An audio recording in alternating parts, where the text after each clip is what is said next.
મહિલાઓ માટે આજ રોજ તારીખ 25/6/2026થી નરેન્દ્ર મોદીજીએ જે મોટી જાહેરાત કરી તેના વિશે તો ગુજરાત વિધવા બહેનો માટે સૌથી મોટા ખુશીના સમાચાર। હવે વિધવા બહેનોને આ સહાય મળશે ઘરે બેઠા સાવ મફત।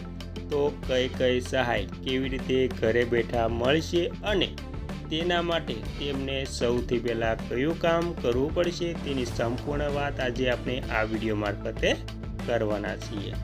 તો તમામ વાત વિગતવાર કરતાં પહેલાં તમને નમ્ર વિનંતી છે કે તમે આપણી ચેનલમાં નવા હોય તો આપણી ચેનલને સબસ્ક્રાઈબ કરી લેજો।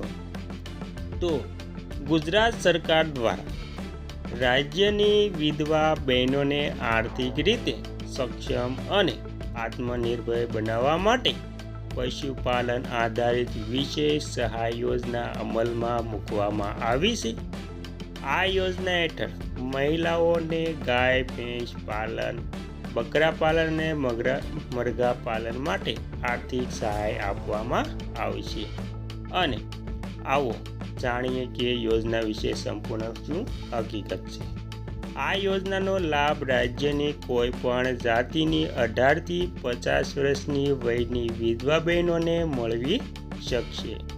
સરકાર દ્વારા દર વર્ષે યોજના 3 અલગ અલગ યુનિટ પૈકી કોઈ એક યુનિટ માટે સહાય આપવામાં આવશે। મહત્વની બાબત એ છે કે એક જ પ્રકારના યુનિટનો પૂર્ણ લાભ મેળવવા માટે 5 વર્ષની મર્યાદા નક્કી કરવામાં આવી છે।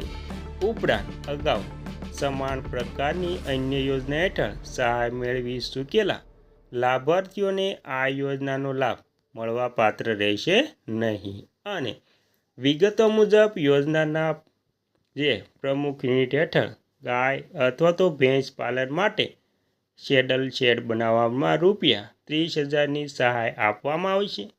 સાથે પશુપાલન માટે 150 કિલો ખાણદાણ માટે ₹4,000 અને બિયારણ મિની પેક માટે ₹600ની સહાય મળશે। આ રીતે કુલ મળીને આશરે ₹35,200ની સહાય તેમને ઉપલબ્ધ થશે। એટલે કે ગુજરાત રાજ્યની વિધવા બહેનોની આ સહાય જેમાં 30,000 અને 600ની સહાય મળવા પાત્ર થશે। બીજા યુનિટ હેઠળ બકરા પાલન માટે જે 5+1 એકમ યથાવત જે છે તેમના સ્થાપવામાં ₹50,400 સુધીની સહાય આપવામાં આવશે।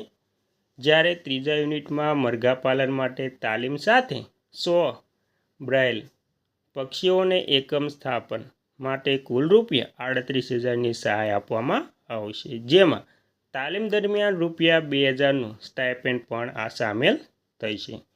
તો આવી રીતે બીજા યુનિટમાં 50,400 અને તાલીમ સાથે 100 બ્રોઇલર પક્ષીઓનો પણ સમાવેશ થાય છે। ત્યારબાદ આ યોજના માટે અરજીનો આઈ ખેડૂત પોર્ટલ જે તેમની વેબસાઇટ છે તેના પર ઓનલાઈન સ્વીકારવામાં આવી રહી છે। અરજીની પ્રક્રિયા 1 મે 2026થી શરૂ થઈ ગઈ છે અને 31 મે 2026 સુધી ચાલુ રહેશે।